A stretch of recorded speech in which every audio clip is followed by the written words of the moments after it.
In New York City during the pandemic, more than 300,000 people left the city to escape COVID restrictions. But now, as thousands look to return to New York, they're having to pay up due to a shortage of housing. This is now not just a New York issue, rather, Americans across the country are dealing with a rent price hike.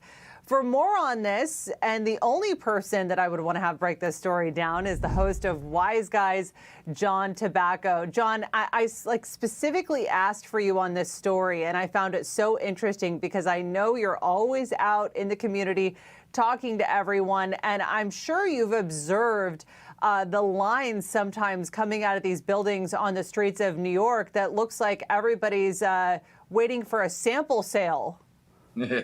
It's almost like the bread lines in the old Soviet Union. You know, anybody who wants to have a shot at it is going to stand there for as long as possible because we do have a little bit of a housing crisis. And, you know, Kara and I, we go out for Wise Guys every week. We hit the streets and we talk to regular people. And I've been asking people, you know, hey, what do you think about the housing market? And everyone's been saying for months now, like, it's crazy. I put in 3 bids and then someone else bid above the asking price and I can't get it. And what I think we're seeing here is the housing market has been so overheated that many people are looking to the alternative like, all right, let's not overpay for the house. Let's rent for another year. Let's put a couple of dollars in the bank. And that's causing, much like, you know, gasoline and much like our consumer products, you know, when you got more buyers than sellers, you're going to have an overheated market. So now it's trickling down into rents. And by the way, you're right. It is a nationwide problem. But one of the stories that your great producers sent me was about New York. And when I'm traveling around New York, I'm hearing more and more people saying that the rent laws are so crazy here that it's so much easier to do Airbnb. That, you know, in New York City for a studio apartment, you can get $300 a night, and you can rent the place for 20 days out of the month and make $6,000 a month. So even at the mean of, you know, 3,500 or 4,000, it's easier for the people to do Airbnb. The Airbnb folks don't have any rights, so they get in, they get out.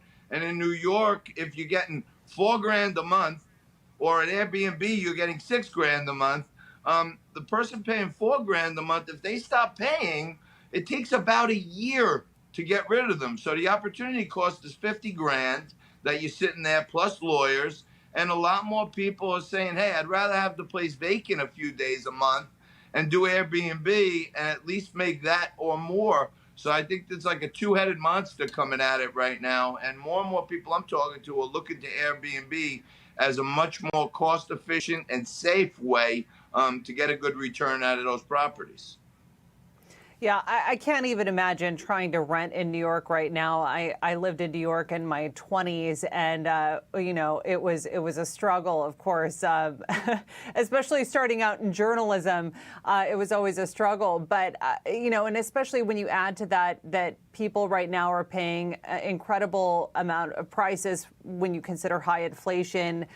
Maybe people aren't driving in New York City that much. But I want to open it up to the nationwide picture because there's a lot of other components to this problem. One is even in a lot of these booming cities, you have cash investors going in and buying up property to create a very competitive market for people wanting to buy homes, and they're having to rent instead. That's another part of the issue, isn't it? Well, look, I think that's going to come to a screeching halt very soon. You know, Kilmeny, I like to talk about the real reasons and the real inflation. We've talked about it many times. The only way the Fed can catch up with this hyperinflation is by raising rates astronomically.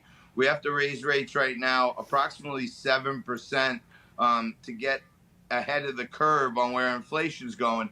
So I think the housing market is going to significantly cool off. And then a lot of those folks who just a few months ago were getting paid over the asking price, there are less and less people that qualify for loans. There are less and less people that can pay that monthly nut at 7% instead of 3%. So I think the rental problem is probably going to get worse. And then as soon as they get the rates up there, a lot of those houses that are for sale, those people may think twice and say, all right, well, let's rent it out for 6 months and hope the housing market comes back. So it's kind of like it's like a conundrum right now, but none of it's good. Yeah, and John, people have been quick to point out that this is much different from the sort of the housing. If there was to be sort of a pop of the housing bubble, it would be much different than the one we saw in 2008, and that's because they've gotten rid of a lot of these bad loans. Yeah, I don't know about that. I mean, we always get these rosy stories out of the government agencies with the acronyms, the Bureau of Labor and Statistics, the Department of Housing and Urban Development. But I don't see it that way. I think more and more people are struggling. Less and less people are going to be able to buy houses, so they're going to want to get out there and maybe rent the house, hopefully rent the house. But everywhere you look in the economy, Kilmeny, and particularly in people's 401ks, like Donald Trump said, watch out because you're going to lose it all. We're back at the market levels when Joe Biden came into office and it was on fire for Trump. I think a lot more people, currently right now we're in a global asset sell-off. And I think people who are holding out to sell stuff is they're going to hit the market.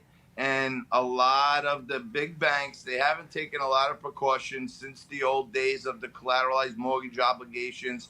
And I think if the thing pops again, we're going to see a whole bunch of places with a lot of exposure on foreclosures and non-performing mortgages that are going to be blown up, and they're going to go on their hands and knees to Uncle Sam to bail them out again. All right, John Tabacco, we're out of time. Always great to have you with us. Don't forget to catch John Tabacco's show, Wise Guys.